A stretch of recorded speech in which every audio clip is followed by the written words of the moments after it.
বলিউডের প্রেমের গুঞ্জন নতুন কিছু নয়, কিন্তু এবার গল্পটা খান বচ্চন দুই ঘরানার। শাহরুখ খানের মেয়ে সুহানা খান আর অমিতাভ বচ্চনের নাতি অগস্তা নন্দা কি প্রেমে? সুহানা আর অগস্তা একসঙ্গে নেচে যেন উস্কে দিয়েছে প্রেমের নতুন অধ্যায়। মনীষ মালহোত্রার দীপাবলি পার্টি থেকে ভাইরাল হয়েছে এক ভিডিও। দ্য আর্টিস্ট জুটিকে দেখা যায় একসঙ্গে নাচতে।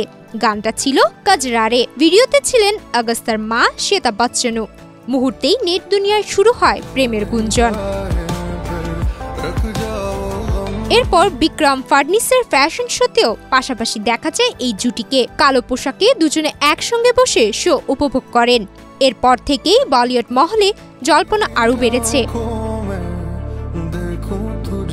যদিও কেউই সম্পর্কের কথা স্বীকার করেননি, তবে ভক্তরা বলছেন কাজ শুধু সিনেমা নয়, হয়তো মনেও চলছে কিছু।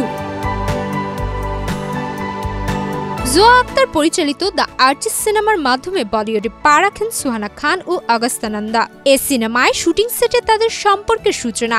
এ বিষয়ে একটি সূত্র জানায়, শুটিং সেটে একসঙ্গে দীর্ঘ সময় কাটিয়েছেন সুহানা আগন্তা। নিজেদের ঘনিষ্ঠতা কখনো আড়াল করার চেষ্টা করেননি তারা। যদিও এখনই জনসম্মুখে নিজেদের সম্পর্কের বিষয়টি আনতে চান না দুজনের কেউই। তবে 2023 সালের আগস্টে দ্য আর্টিস্ট টিম এই জুটির প্রেমের বিষয়টি জেনে যায়। বিনোদন ডেস্ক, বাংলাদেশ প্রতিদিন।